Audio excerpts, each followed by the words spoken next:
Boa noite. Estamos iniciando mais uma semana. Agradecemos a cada um de vocês pela presença. Agradecemos a Jesus pela oportunidade de nos envolver. Igualmente, agradecemos os nossos irmãos internautas que nos acompanham aí pelo Facebook e também pelo YouTube. Que Jesus possa abençoar o lar de cada um, envolver toda a família e assim cada um receber os donativos espirituais necessários para o seu fortalecimento.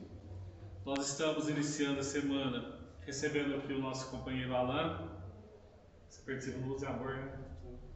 O Alan participa lá no Luz e Amor e eu convidei ele para estar vindo fazer uma palestra para nós. Ele aceitou, então hoje nós estamos recebendo. Ele vai falar de um tema que é uma bem-aventurança, mas não foi uma bem-aventurança narrada por Jesus. É uma bem-aventurança que está no Evangelho, que Kardec transcreve ela para a gente estudar e fazer uma reflexão. E é o bem-aventurados aqueles que têm os olhos fechados. Então, agradecemos pela sua presença, desejamos que você seja muito feliz no seu trabalho. Rogamos a Jesus a inspiração necessária para você. Tá? Eu vou fazer uma leitura do livro Caminho, Verdade e Vida. Assim, ela não está, vamos dizer assim, deixa eu achar de novo, fechou aqui.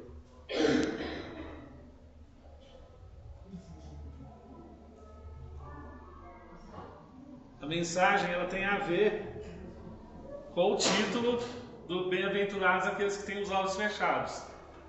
É a passagem do cego de Jericó. Então, eu vou ler uma mensagem de Emmanuel, a qual ele trata a respeito desse tema, quando o cego Bartimeu recorreu-se a Jesus. Então, do livro Caminho, Verdade e Vida, pelo Espírito Emmanuel, Francisco Cândido Xavier, o cego de Jericó, dizendo: que queres que eu faça? E ele respondeu: Senhor, que eu veja. Está no Evangelho de Lucas, no capítulo 18, no versículo 41. O cego de Jericó é uma das grandes figuras dos ensinamentos evangélicos. Informa-nos a narrativa de Lucas que o infeliz andava pelo caminho mendigando. Sentindo a aproximação do mestre, põe-se a gritar, implorando misericórdia. Irritam-se os populares em face de tão insistentes rogativas. Tentam impedi-lo, recomendando-lhes calar as solicitações. Jesus, contudo, ouve-lhes a súplica, aproxima-se dele e interroga com amor: que queres que eu faça? À frente do magnânimo, dispensador dos bens divinos, recebendo liberdade tão ampla, o pedinte sincero responde apenas isto: Senhor, que eu veja. O propósito desse cego honesto e humilde deveria ser o nosso em todas as circunstâncias da vida.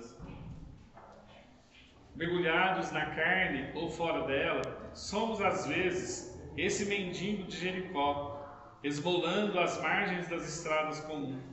Chama-nos a vida, o trabalho, apela-nos para nós. Abençoa-nos a luz do conhecimento, mas permanecemos indecisos, sem coragem de marchar para a realização elevada que nos compete atingir.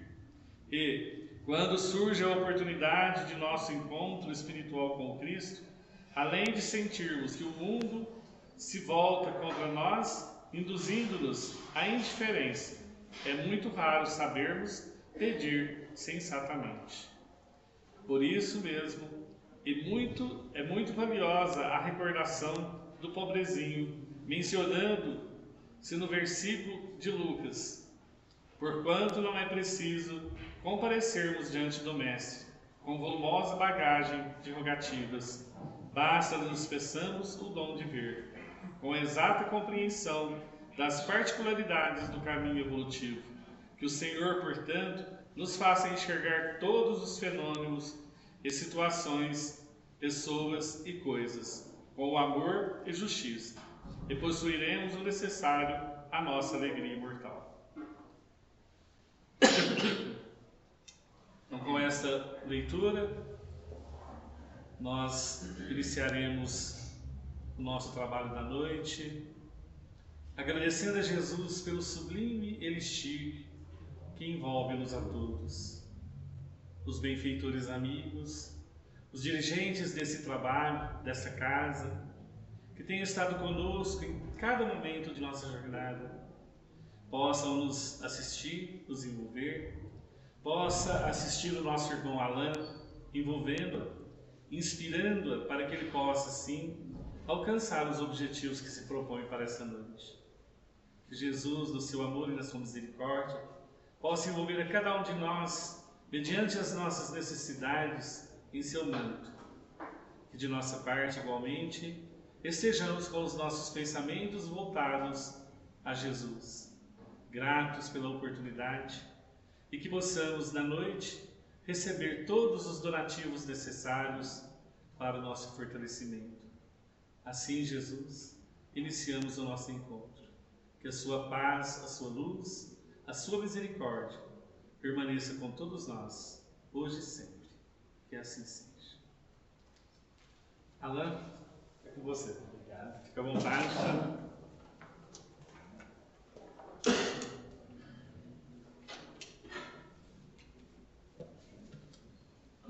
Pessoal, boa noite. Boa noite. Se por acaso alguém do fundo aí não estiver me escutando, pode levantar a mão, me interromper, pedir para falar mais alto, né?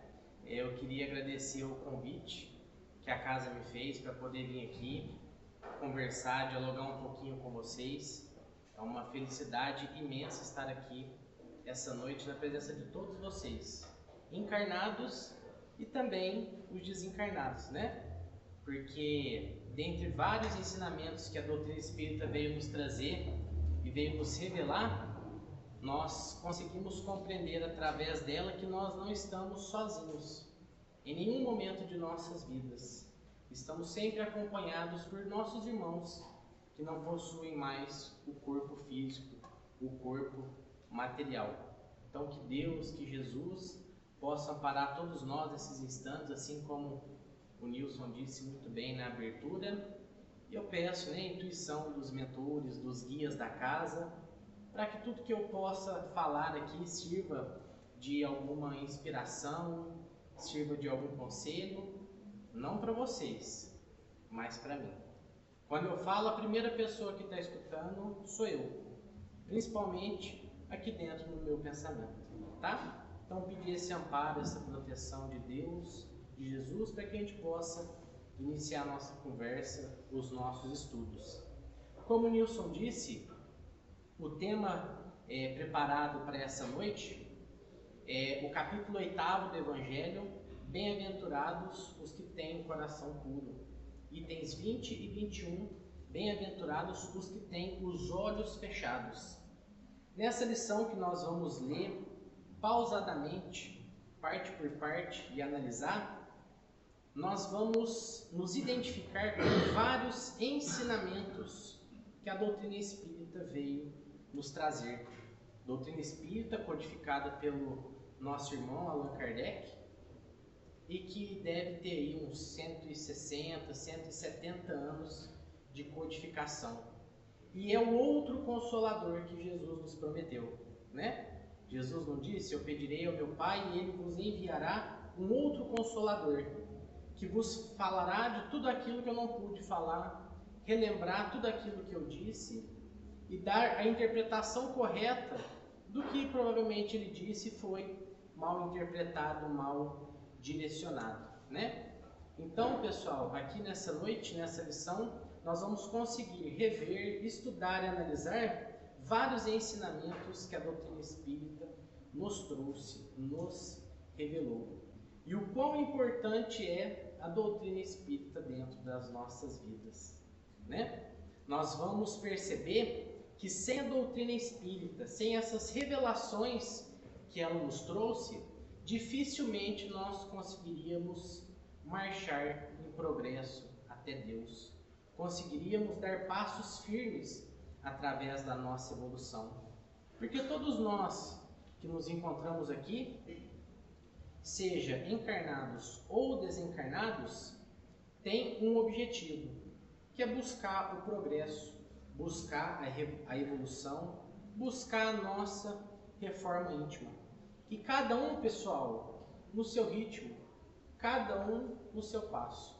E Deus, como um Pai de amor, de misericórdia e de bondade, aguarda todos os seus filhos. Independente do tempo que cada um leve para chegar até Ele, Deus está lá nos aguardando. Né, pessoal? Essa lição, bem-aventurados os que têm os olhos fechados, ela é uma lição do João Batista Maria Vianney, também conhecido como Santo Cura de Ars. Ele foi um sacerdote francês, se eu não me engano, entre os séculos 17 e 18. E como sacerdote francês, ele exerceu o seu ministério nessa pequena cidade de Ars. Por isso que o nome dele, o pseudônimo dele é Cura de Ars. Ele, dentro do seu ministério, ele fundou um orfanato para atender principalmente as mulheres. Ele era um sacerdote de um conhecimento intelectual muito baixo, mas de uma autoridade moral, de uma evolução moral muito grande. Ele recebia tantos outros sacerdotes da Igreja Católica, tantos outros irmãos que se encontravam em aflição e os consolava. Dentre uns dos seus trabalhos, nós podemos citar as curas feitas a pessoas paralíticas, a pessoas paraplégicas. Temos também relatos de multiplicação do pão material em algumas situações onde ali o pão material que ele doava às pessoas, que ele ali se alimentava junto com as pessoas do orfanato, estava faltando, estava acabando, e ele convocava todo mundo à prece, à oração, e aquele pão se multiplicou. E ele foi convocado a uma sessão espírita para poder auxiliar na cura de uma irmãzinha, na cura da sua cegueira. E ele traz um relato muito bonito, que vai falar para nós de vários tópicos que a doutrina espírita vem nos explicar. Então eu gostaria nesse instante de ler junto com vocês, e cada tópico que a gente achar interessante a fala dele, nós vamos parar e fazer um comentário, tá bom? A idade já chegou, então para ver vocês eu tenho que pôr óculos, mas para ler eu tenho que tirar. Pessoal, então bem-aventurados os que têm os olhos fechados. Meus bons amigos, por que me chamastes? Para que eu imponha as mãos sobre esta pobre sofredora que está aqui e a cure? Ah, que sofrimento, bom Deus! Perdeu a vista e as trevas se fizeram para ela. Pobre criança, que ore e espere. Então, olha só qual foi aí a primeira instrução do Cura de Ars: que ore e espere. A oração, pessoal, é o nosso meio de comunicação com o Pai, com o Celeste, com o Divino. E nós sabemos que através da oração nós podemos sim pedir aquilo que nós queremos, aquilo que nós necessitamos, né? Podemos e devemos também agradecer a Deus pela situação em que nos encontramos, glorificá-lo, louvá-lo. Então, o recurso da prece é essencial no nosso dia a dia, para que a gente se mantenha sempre conectado com o Pai, com o Celeste, com os Espíritos amigos, que estão sempre ao nosso lado para poder nos auxiliar, para poder nos ajudar nas nossas dificuldades, né? Porém, nós precisamos estar receptivos, nós precisamos estar na mesma faixa de vibração para que a gente consiga captar as intuições positivas dos nossos irmãos, né? Então ele diz que ore e espere. O que será que ele está pedindo para essa irmãzinha esperar, hein? Será que ele está pedindo para esperar a cura? Sim, né? E essa cura, será que ela vai vir instantânea? Momentânea? Será que ela vai vir na vida após o desencarne? Após o desligamento do corpo? Porque todos nós, pessoal, nós temos as nossas vistas muito cerradas aqui na vida material, na vida presente. E nos esquecemos que essa daqui é uma vida passageira. E assim também é as dores, os sofrimentos que aqui experimentamos quando estamos mergulhados na carne e no corpo. Então, será que essa cura vai vir aqui, nesse período momentâneo que estamos encarnados? Será que vai vir após o desligamento do nosso corpo? Então, é uma reflexão que nós podemos fazer, inclusive sobre a cura. Será que a cura dos nossos males físicos aqui na Terra será benéfica para nós?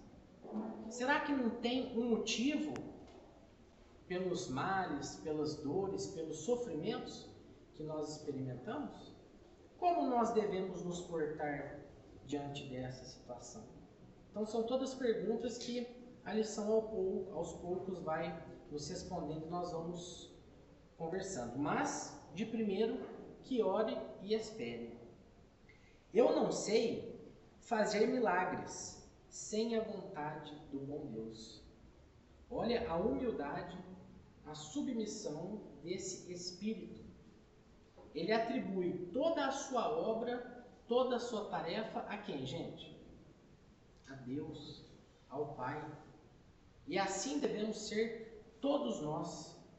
A nossa vida, nós estarmos reunidos aqui nesses instantes, podendo conversar, compartilhar ensinamentos, nós devemos agradecer a Deus.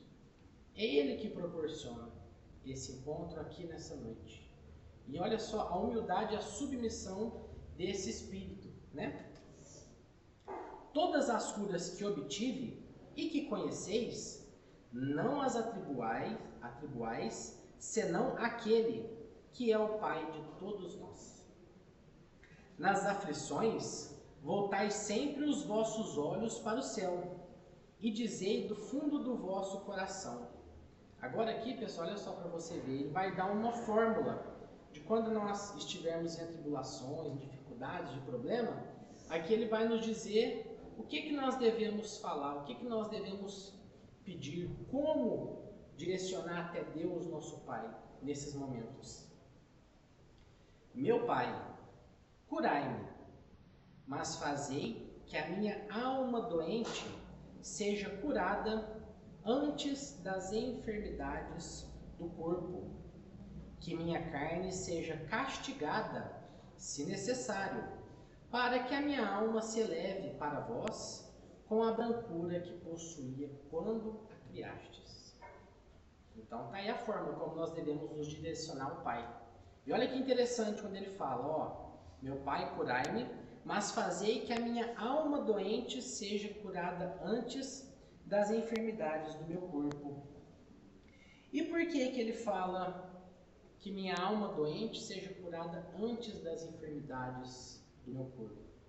Porque, pessoal, através da doutrina espírita, nós tivemos a compreensão de uma forma melhor da lei de causa e efeito, que é uma lei natural, uma lei divina, uma lei de Deus. E essa lei, pessoal, ela nos diz o quê? Tudo aquilo que nós estamos passando, na verdade, é uma colheita. A plantação foi feita em tempos antigos, antes do momento dessa colheita. E quem que fez essa plantação, pessoal? Foi meu esposo? Foi minha esposa? Meu pai, minha mãe, meu irmão? O chefe? O rapaz que trabalha comigo? Não. Fomos nós. Então, hoje, aquilo que nós experimentamos tanto as nossas dores, os sofrimentos, e vamos falar das boas coisas também, né? As nossas alegrias são colheitas da nossa própria plantação.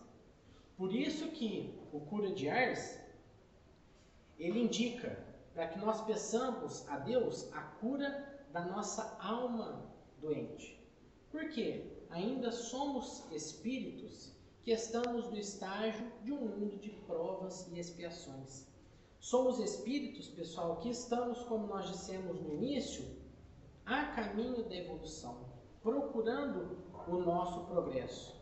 Cada um no seu tempo, cada um no seu caminhar, né? E durante esse processo, infelizmente pelo estágio em que nós nos encontramos, de espíritos imperfeitos, nós ainda somos muito falhos. E são essas nossas falhas que acarretam os nossos problemas futuros. Então, pessoal, se hoje nós estamos colhendo, alguma dificuldade, alguma tribulação, ou também alguma alegria, foi uma plantação passada nossa. Por isso que com esse ensinamento que a doutrina espírita nos revelou e explanou muito bem, é de extrema importância que nós vigiemos o nosso presente, o nosso momento, o nosso agora. Porque o amanhã vai depender das nossas atitudes de hoje.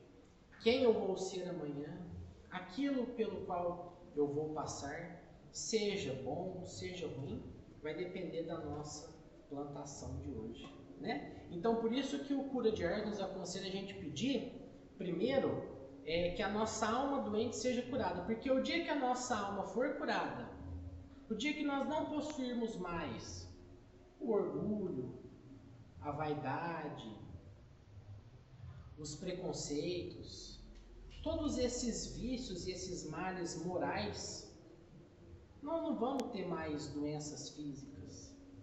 Nós não vamos ter mais esses dissabores que nós experimentamos aqui na Terra com muita dificuldade. Porque a nossa plantação vai ser somente boa, né? Após esta prece, meus bons amigos, que o bom Deus sempre ouvirá, a força e a coragem vos serão dadas, e talvez também a cura, que temerosamente pedistes, como recompensa da vossa abnegação, do vosso sacrifício. Então ele fala aqui que Deus sempre vai ouvir as nossas preces. Gente, Deus é um Pai de infinito amor, é um Pai de infinita misericórdia. Em momento algum, o Pai abandona os seus filhos. Infelizmente, nós, que em alguns momentos viramos as costas para o Pai, nos revoltamos com Ele. Mas Deus, gente, em momento algum Ele nos abandona. Ele está lá, aguardando o primeiro sinal de remorso, de arrependimento, de vontade verdadeira e sincera de mudança para nos resgatar, independente da situação que nós nos encontramos. Então, gente, Deus é isso. Deus é amparo, Deus é misericórdia, Deus é amor a todos os instantes e por todos os nossos irmãos. A casa aqui tem trabalhos mediúnicos? Tem? Não sei se todos que aqui se encontram já tiveram oportunidade de participar de trabalhos mediúnicos, seja aqui na casa ou em outros locais. Mas às vezes se apresentam para nós, irmãos nos trabalhos mediúnicos, em muita dificuldade, em situações muito tristes. Irmãos que a raiva, o ódio, a amargura estão tão compenetrados nele que parece que nada consegue atingi-los. É uma fase, pessoal. Todos esses nossos irmãos, por mais endurecidos que eles estejam, um momento eles vão se cansar. Um momento eles vão se relembrar lá daquela época em que eles foram felizes, em que eles amaram e que foram amados. Alguma coisa aconteceu nessa caminhada, nessa existência, que fez com que ele se desviasse do caminho, né? Porém, pessoal, em um determinado momento, ele se lembrará desses instantes, e assim que ele se tocar do remorso, do arrependimento e pedir ajuda ao Pai, instantaneamente o Pai vai recolhê-lo, né? Em seus braços, em seu seio. A espiritualidade amiga que trabalha em nome de Deus, em nome de Jesus, está sempre a postos para resgatar os nossos irmãos em dores e em dificuldades. Assim como nós, né? Porque, para ser sincero, nós também nos encontramos em dificuldades, alguns em dores, em situações difíceis, mas por enquanto estamos mergulhados aqui na carne, né? Experimentando as nossas provas e as nossas expiações. Então, o bom Deus sempre ouvirá: a força e a coragem vos serão dadas, e talvez também a cura. Por que ele fala que a força e a coragem vos será dada e talvez também a cura? Porque, pessoal, aquilo que nós pedimos nem sempre é aquilo que nós realmente necessitamos. Então, gente, Deus conhece o coração de cada um de vocês, cada um de nós. Conhece quais são as nossas dificuldades, as nossas necessidades. Conhece as nossas qualidades, os nossos potenciais. Deus conhece o íntimo de cada um. Não adianta mentir para Deus. Nós conseguimos mentir para nós, para o próximo, mas para Deus nós não conseguimos mentir. Então, muitas vezes, pessoal, aquilo que nós pedimos, Deus sabe que não será benéfico e muitas vezes pode ser até prejudicial. Então, Deus ele vai sempre nos proporcionar, Ele vai sempre nos fornecer, pessoal, aquilo que nós necessitamos para poder vencer as nossas batalhas diárias. Aqui fala da força e da coragem, mas nós também podemos citar aqui as intuições dos nossos anjos da guarda, dos nossos espíritos, dos espíritos amigos, diante de uma dificuldade da vida, diante de algum problema que parece que a gente está batendo a cabeça ali 1, 2, 3 dias, uma semana. E não precisa ser só no âmbito social, familiar, não, pode ser até inclusive no trabalho material que todos nós necessitamos para a nossa sobrevivência, né? Às vezes a gente está com uma dificuldade no trabalho, se a gente parar e pedir ajuda para o Pai, vocês podem ter certeza que o Pai vai nos auxiliar, Ele vai fornecer aquilo que nós precisamos e isso vai chegar até nós de alguma forma, de algum jeito, né?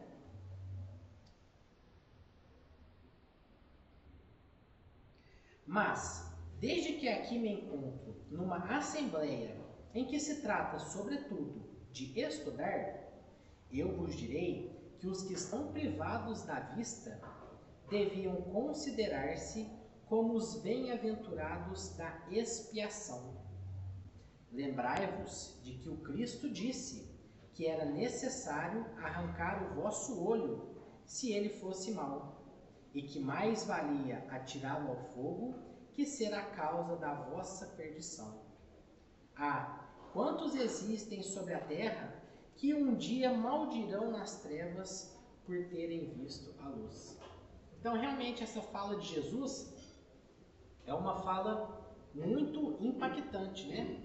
Remover o nosso olho, ou seja, qualquer outro membro do nosso corpo, se ele for mal, se ele for motivo de escândalo, né? Quando Jesus disse isso, será que ele quis dizer no sentido ao pé da letra? Ou será que ele quis dizer de forma figurativa? Eu acredito que ele quis dizer de forma figurativa, né? Tudo aquilo que é prejudicial ao próximo e que provém de nós, do nosso interior, seja a nossa vista maldosa, seja o escutar uma fofoquinha passar para frente, né? era o Nelson Rubens que falava, eu aumento, mas não invento. Né, pessoal? Os nossos pensamentos, até os nossos pensamentos, pessoal, nós teremos que prestar contas ao Pai, né? Então, tudo isso que for motivo de queda para nós devemos vigiar, devemos policiar. E mais uma vez, a importância da doutrina espírita nessa vida em que nós nos encontramos. Eu acredito que deve ser aqui a primeira, ou no máximo a segunda encarnação de alguns aqui, que nós estamos mergulhados na terra, na carne, e que temos aqui conosco os conhecimentos da doutrina espírita, né? Antes de Kardec, antes da doutrina espírita, nós não tínhamos esses ensinamentos sobre o mundo espiritual, sobre a lei de causa e efeito, sobre a mediunidade, né? E tantos outros ensinamentos e revelações que a doutrina espírita nos trouxe, né? Então, pessoal, olha só a importância da doutrina espírita dentro das nossas vidas. Porque tudo isso que nós estamos comentando aqui, todo esse modo de conduzir a nossa vida, de viver, é muito fácil de falar e de pensar enquanto nós estamos aqui na casa espírita, não é? Esses 45 minutos, 1 hora em que nós nos encontramos aqui, é fácil pensar dessa forma, né? Mas e lá fora? Lá é que está a verdadeira provação. Lá é que nós vamos encontrar os verdadeiros obstáculos que nos colocarão à prova, que vão fazer com que nós tomemos as nossas escolhas, as nossas atitudes.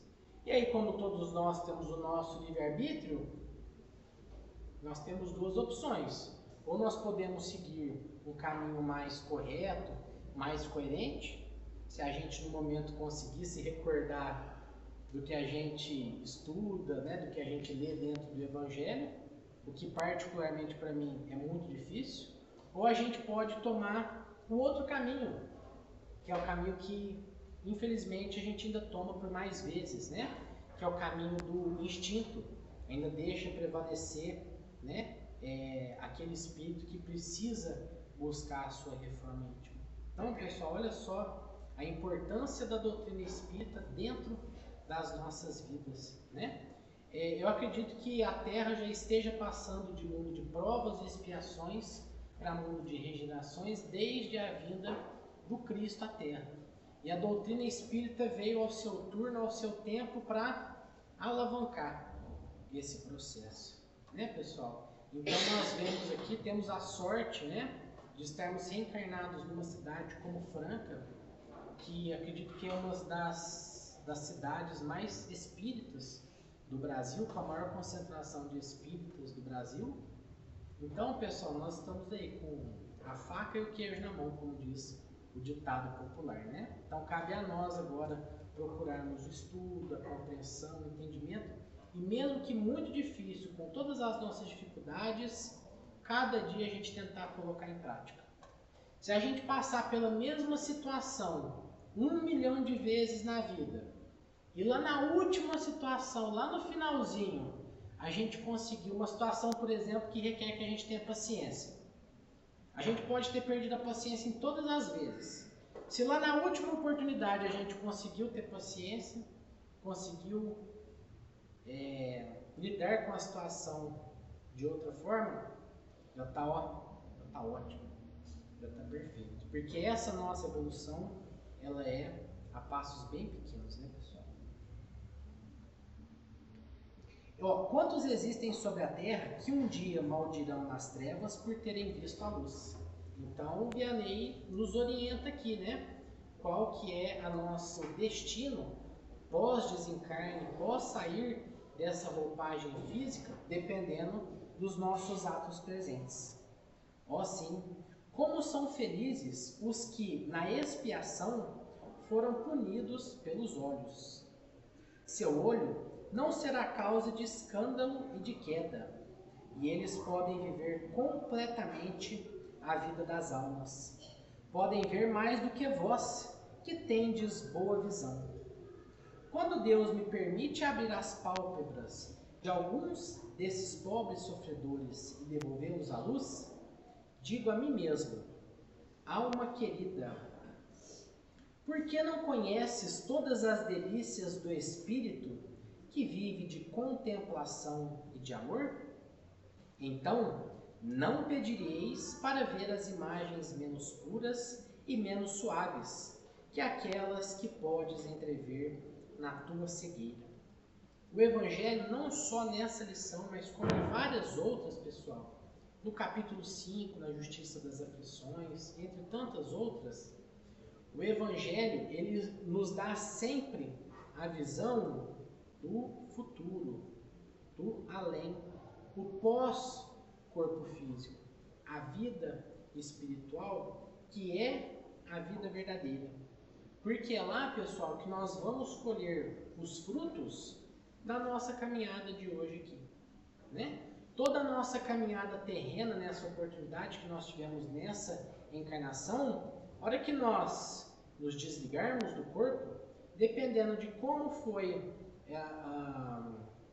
o nosso modo de pensar, de agir diante das situações que nos apresentam, elas virão até nós durante o momento da erraticidade, durante o momento em que nós estaremos desencarnados, fora do veículo físico, né? Então é lá que nós vamos conseguir enxergar aonde nós acertamos, aonde nós erramos, o que nós poderíamos ter feito, né, pessoal?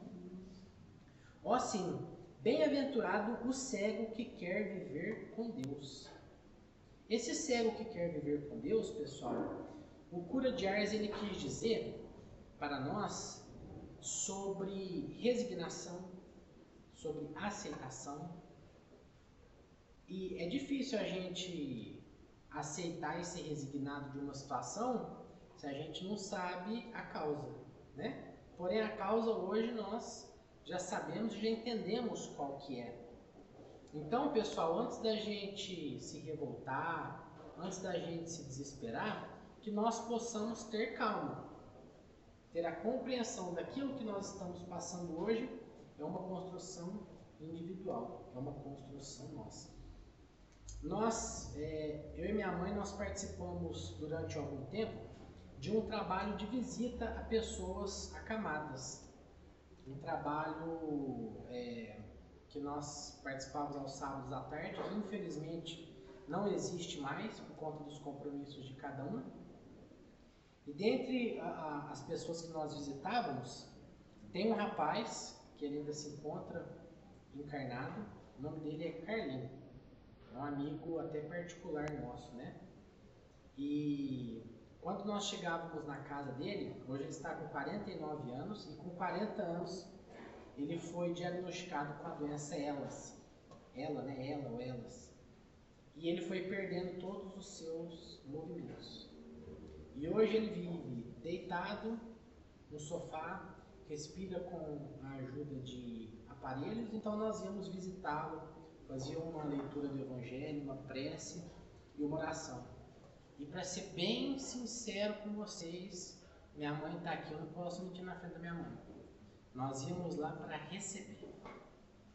A gente chegava lá, pessoal, o sorriso que ele recebia a gente, não tem outra explicação. O preparo que eu acredito que ele deva ter feito lá no plano espiritual, antes de vir a esta vida, foi gigantesco. Ele, a esposa, a filha, obviamente que passam por suas dificuldades, as suas provações. Ele infelizmente não pode sair de casa, ele saiu para acompanhar o casamento da filha, mas coisa rápida, mas era impressionante. Nós íamos lá para receber tratamento e não para doar. Em toda aquela condição que ele se encontrava, ele sempre nos recebia com um sorriso no rosto. E aquela energia pura dele, de felicidade, nos encantava. E era, na verdade, um tapa na nossa cara, com luva de pelica. né? Quantas vezes a gente chegava lá, às vezes, com pensamentos atordoados, atribulados, e a gente saía de lá renovado, reflexivo. Poxa, se esse irmão nosso está nessa situação e está me recebendo com um sorriso, por que eu estou reclamando? O que está de tão ruim assim na minha vida, na minha existência, para eu estar com esse tipo de pensamento? Né, pessoal? Mais feliz do que vós que estáis aqui. Ele sente a felicidade, pode tocá-la, vê as almas e pode lançar-se com elas nas esferas espirituais, que nem mesmo os predestinados da vossa terra conseguem ver. O olho aberto está sempre pronto a fazer a alma cair. O olho fechado, pelo contrário, está sempre pronto a fazê-la subir até Deus. Crede-me, meus bons e queridos amigos, a cegueira dos olhos é quase sempre a verdadeira luz do coração, enquanto a vista é quase sempre o anjo tenebroso que conduz à morte. E agora, algumas palavras para ti, minha pobre sofredora. Espera e tem coragem. Se eu te dissesse, minha filha, teus olhos vão abrir-se, como ficarias alegre? E quem sabe se esta alegria não te perderia? Tem confiança no bom Deus, que faz a felicidade e permite a tristeza. Farei tudo o que me for permitido em teu favor. Mas, por tua vez, ora e sobretudo pensa em tudo o que venho dizer-te.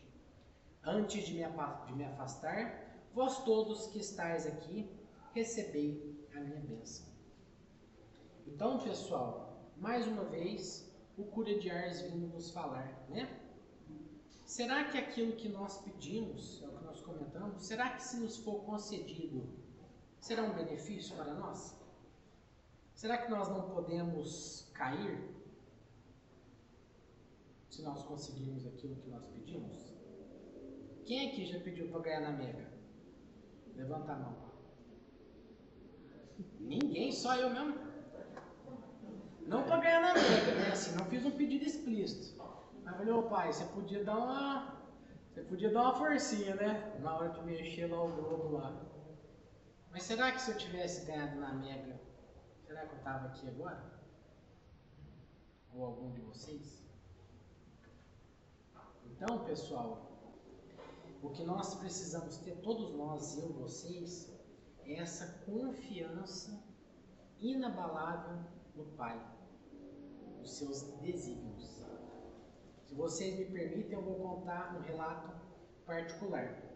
Hoje eu estou com 32 anos e aos 16 eu fui diagnosticado com diabetes. E o engraçado é que as nossas provações, elas vão nos mostrando aquilo que a gente tem que policiar, né? Aquilo que a gente tem que melhorar. Eu tenho sim muito prazer em comer, mas muito.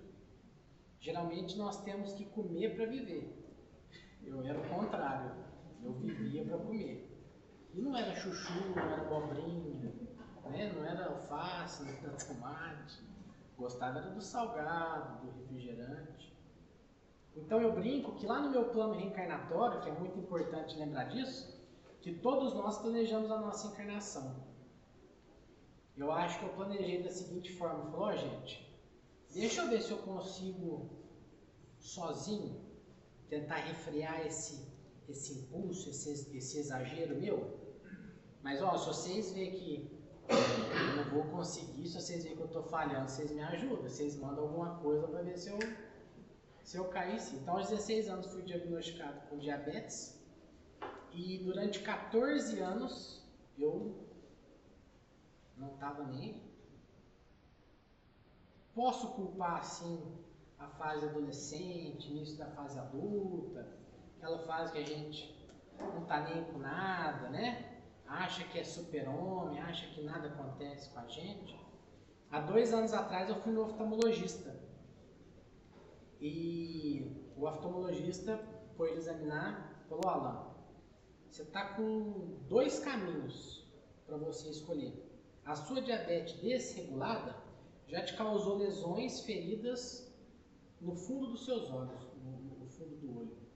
Por isso que de longe eu tenho que pôr e de perto eu tenho que tirar. Se você não controlar a sua diabetes, se você não acordar para a vida, aos 45, 50, você está cego. E foi me dando uma lição de moral. Falou: ó, você casou, não casou? Ele falou assim: larga. Deixa a sua esposa procurar uma pessoa que não vai fazer ela sofrer. Porque do jeito que você está levando essa sua diabetes, o seu problema não vai ser só a cegueira. Com 45, 50 anos, às vezes nem aqui você não está mais. E eu vou ser eternamente grato a esse doutor, que até acho que ele disse tudo isso porque é um amigo particular também. Porque depois desse dia eu falei: agora ou eu mudo ou o meu destino eu já sei qual é.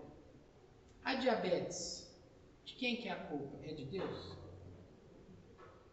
É do meu pai, que também era diabético e faleceu por complicações da diabetes? É do meu avô, que também é diabético?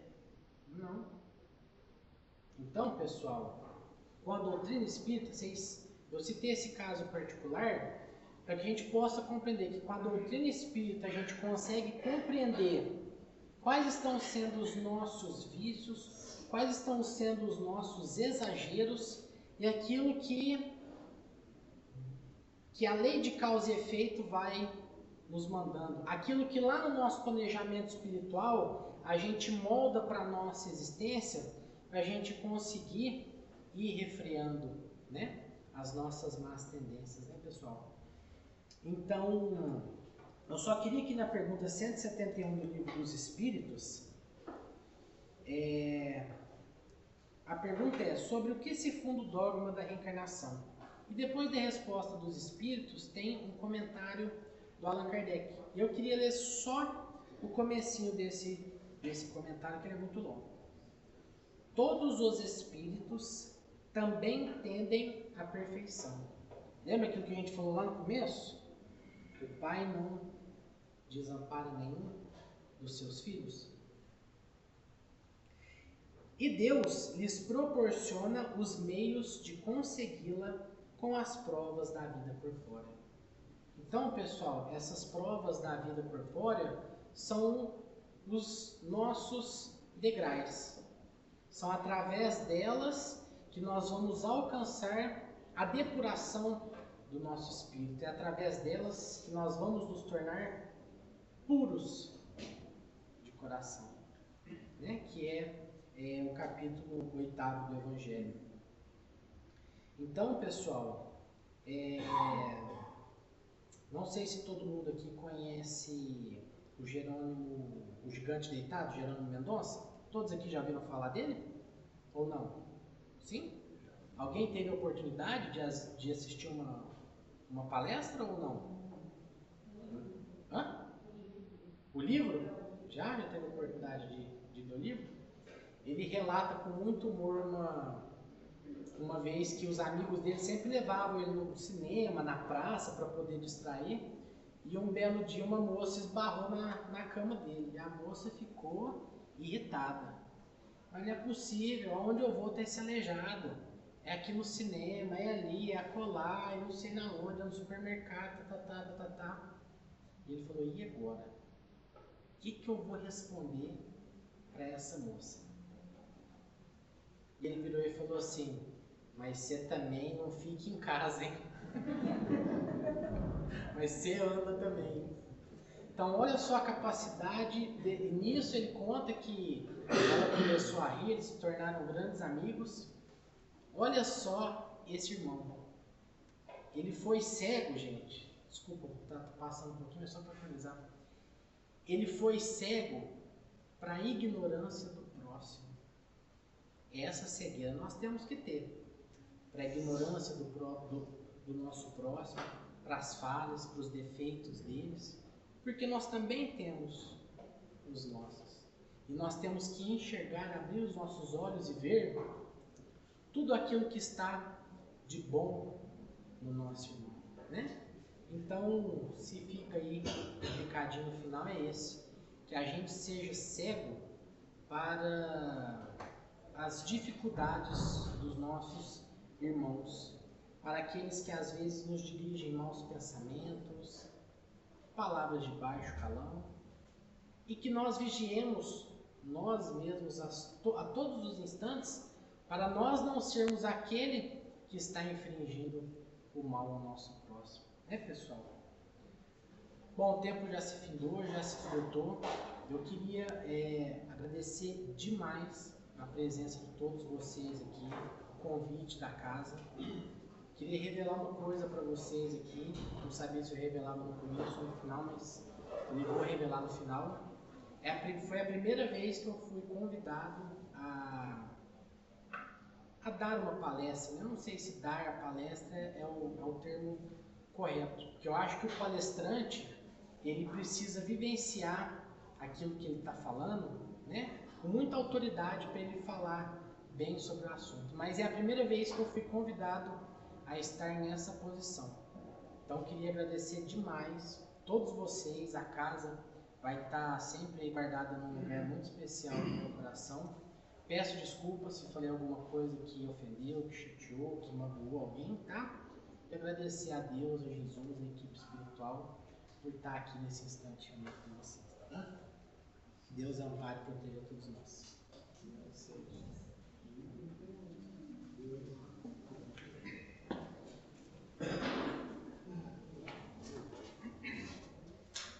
Todos. A música hoje para ser feliz.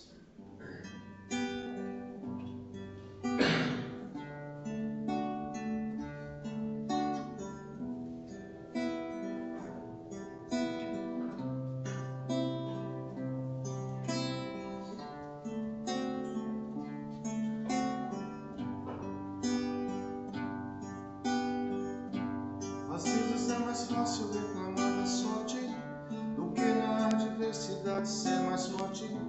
Querer subir sem batalhar, pedir carinho sem se dar, sem olhar do lado. Já imaginou de onde vem a luz de um cego? Já cogitou descer de cima do seu ego? Tem tanta gente por aí na exclusão e ainda sorri. Tenho me perguntado, pra ser feliz, do que o ser humano necessita? O que é que faz a vida ser bonita?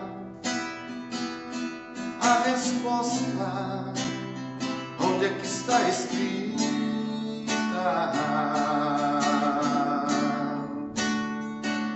Para ser feliz, o quanto de dinheiro eu preciso? Como é que se conquista o paraíso? Quanto custa pro verdadeiro sorriso brotar do coração?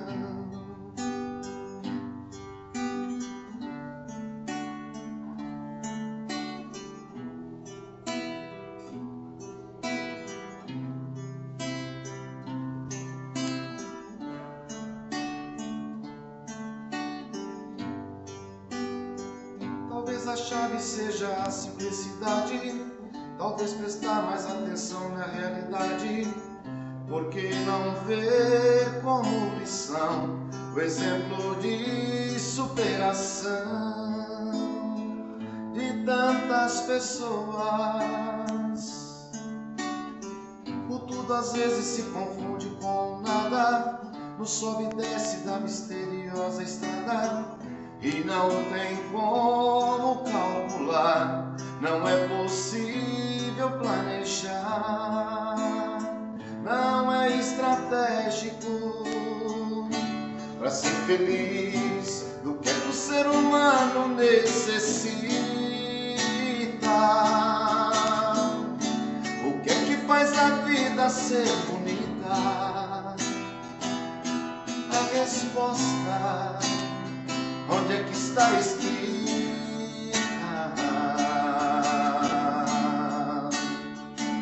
Para ser feliz, o quanto de dinheiro eu preciso? Como é que se conquista o paraíso?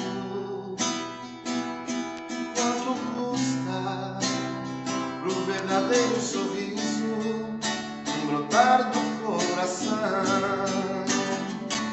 Pra ser feliz, o que é que o ser humano necessita?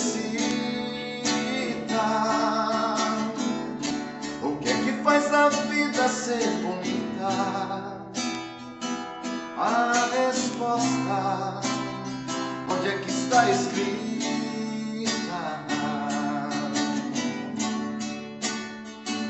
Para ser feliz, o quanto de dinheiro eu preciso?